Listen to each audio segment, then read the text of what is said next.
Arctic changes and Utquiagvik. The changes occurring in the Arctic and Alaska haven't yet devastated the local communities, yet they are clear examples and warnings of what is to come with further climate change.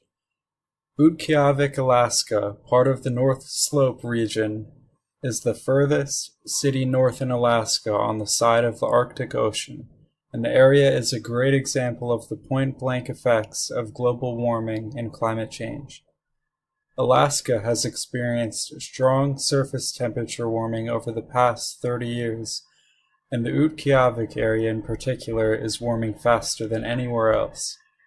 While even the 1.5 degree Fahrenheit change experienced elsewhere in Alaska is seen as large, the North Slope area has recorded extreme changes of over 10 degrees Fahrenheit.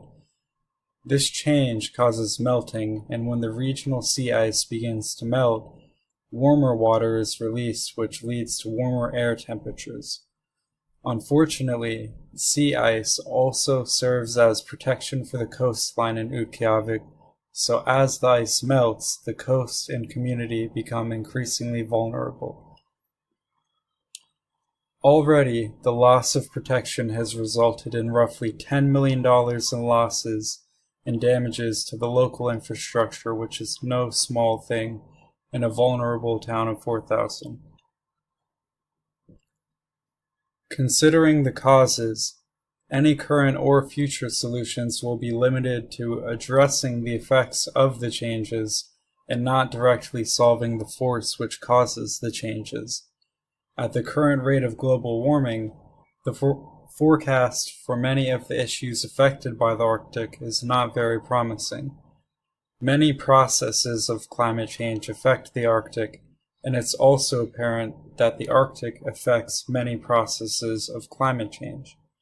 It is not entirely clear what these effects will amount to, but in many cases, such as thawing of permafrost, the Arctic will be amplifying the effects of the warming that were originally applied to it.